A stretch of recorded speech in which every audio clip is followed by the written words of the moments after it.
Yo, so guys, what's going on? Man, it feels like it's been like an eternity since I've last done a commentary. But welcome back. Today we're doing another gun review, and I'm going to be doing the SKS. And this is a special gun review because it was recommended by one of my subscribers, and I'm going to give a shout out to you. His name is Welovethebattlefield. So he requested me to do the SKS, because he was looking to buy this weapon and wanted to see a review on it before he purchased it. So, and before I start off, I just want to give 1 second shout out to Power01 for being in game with me one day and also asking for a shout out. So, and he's also a subscriber as well. So, the SKS sniper rifle. What do I think about this gun? This is a gun that's like, you have like a hate-love relationship with it.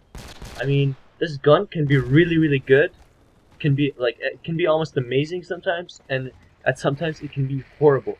Like for example, the previous round I had before this one was, I had a KD of 24 and 12, so that's 2 KD. And in this one, I got a KD of 45 and 5. So if you guys do the math, I think that's like 9, KD of 9. But yeah, so it just shows that, I mean, it just, sometimes it's not really a consistent weapon.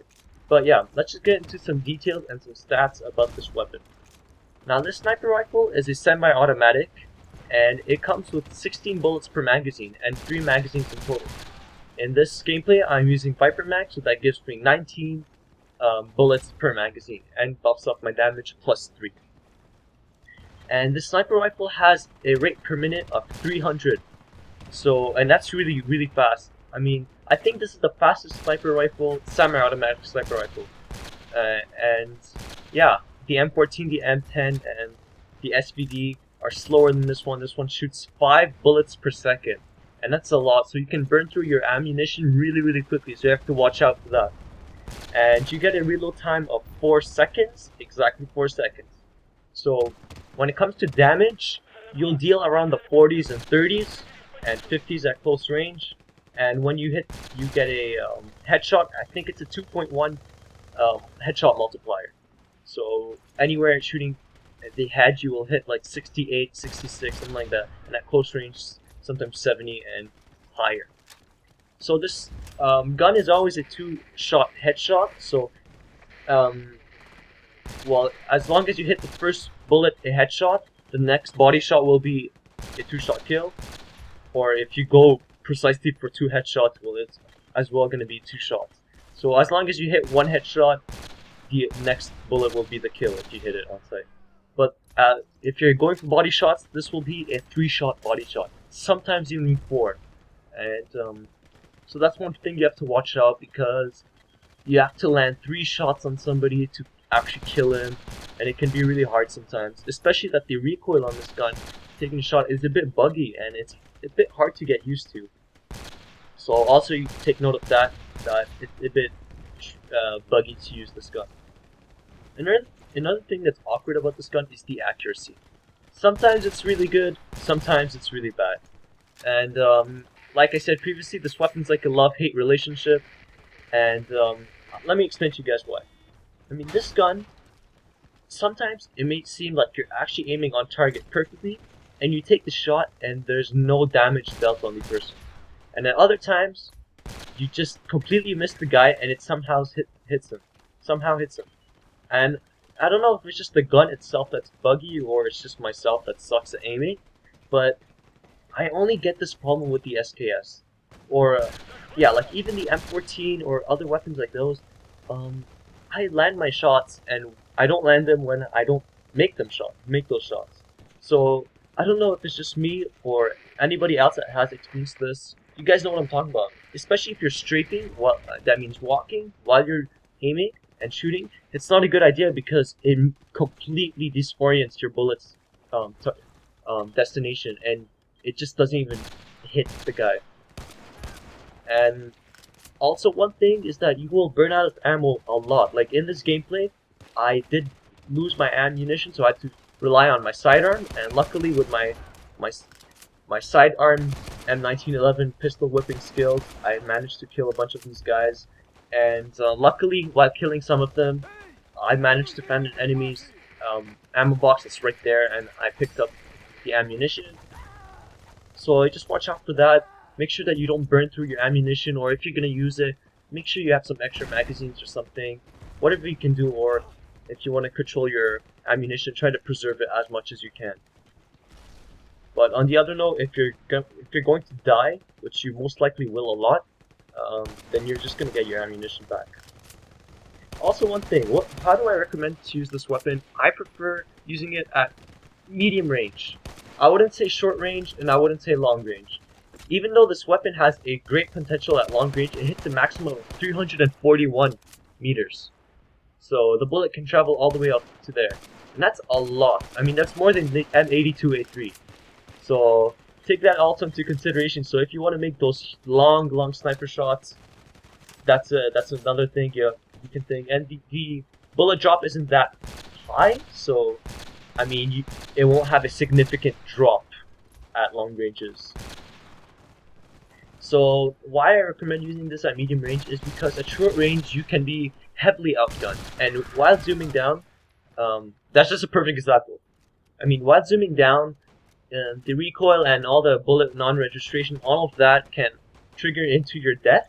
And also, whenever you're taking a shot with this weapon at short range, I mean, you're gonna have to zoom in, and most likely if the player is skilled and is moving around and doing some sort of maneuvers, it won't be really effective against him.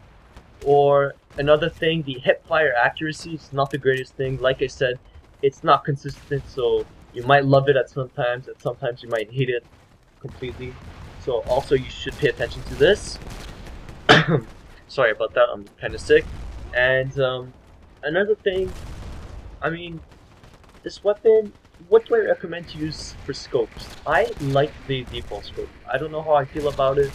I find that it's the most reliable scope that I've used. I mean, some people might like the other one. It's a Zoom 3 scope, and it's a pretty good one. I actually used it for this, but I found that the reticle is too thick for this gun, and being that this is a semi-automatic, it just didn't make a lot of sense compared to this one where it's like, you know, these small dots, so it's much easier to aim with. And another thing, if you're going to use a hollow sight or a red dot, you can get away with using it, but it's not the smartest idea. I mean, using the hollow sight with this, first of all, the recoil is going to have a reduced animation, so it's going to feel like there's practically almost no recoil, which is completely false because you're going to be laying on that trigger, burning through your ammunition, and half of those bullets, actually 3/4 of all those bullets won't even hit the guy. And trust me, I know what I'm saying right now. It's like recoil lag, if you may. It's like, it looks like it's actually going straight on target, and in reality it isn't. And it also happens if you're zoomed in. I mean, so just also watch out for that. So, what's my final verdict about this gun? I would own it, but it's not a must-have. It's not a gun that you should be psyched up about the ranking up to this level. I think it's level 21. I'm not sure at all. And definitely you shouldn't buy this gun at unlock price because, I mean, save up those funds for something else. I mean, it's not the best sniper rifle at all. Compared to all the semi-automatics, I think that this is my favorite because the other ones I just can't get away with that slow rate of fire and all of that. But other than that, I would recommend it for fun purpose use. And I wouldn't really recommend it for being a great overpowered weapon. Especially that I'm a bolt action type of person. I like to use the bolt action sniper rifles, but that's just me. And if you're the type of person that just can't play recon with the bolt action sniper rifles, so this is a good option for you. But like I said previously, I wouldn't recommend purchasing it at unlock price because it won't do you as much good as you expected. And another thing I would like to mention about this is the actual playstyle you should be using. I mean, in this gameplay, you kind of realize I'm sticking around to the edges of the map. You know, I'm not into the action, or I'm using more of a flanking route. And the reason I do this is because, first of all, I'm not gonna be that effective going close range killing. So that's one thing. Second thing is that it doesn't deal as much damage as close range. So even if you're really accurate and all that, I mean, three shots, sometimes four. It's not the best thing, especially that there's always going to be that one bullet that just doesn't make it to the body or doesn't register. Especially if you get those non-registered bullets, it's not really a good thing. And another thing, um, I would stick to flanking is because you don't have that much ammunition. It sounds like you have a lot. You're starting at 48, but trust me, it burns through quickly, and you just want to use a flanking route. And one other major thing that some people might not find it that major is you have no vapor trail when shooting this gun. That means that when you're being shot at, you can't rely on the that smoke trail of the bullet to find where your target is. You can't use that. So that's another good thing. And the sound of this weapon is something a bit distinguished. I mean, like, it's distinguishable, but just make sure that if you're using a headset, you know where it's coming from, because, like I said, the vapor trail, don't rely on that because you will never find it. And the sound is also very thin while firing this gun, and when you're at the receiving end, it quiets down really easily. So that's another thing that might be hard if you're on the receiving side of this weapon. So that's honestly all I have for this gun. Like I said, if I were to rate this out of 10 stars, I would give it something like an 8 or a 7.5 because it does have something unique, like the really fast rate of fire, being that it is the fastest rate of firing weapon in the game for the recon class, other than the automatic rifles, sniper rifles. But this one offers something different. I mean, it's fun to play with.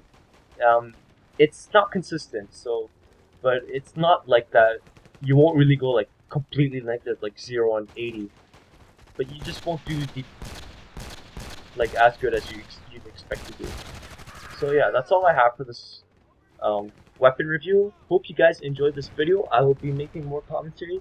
I've been on a little break right now because I just wanted to enjoy my last week of school, you know, and going out and stuff. And also, I got sick, so I wasn't feeling well.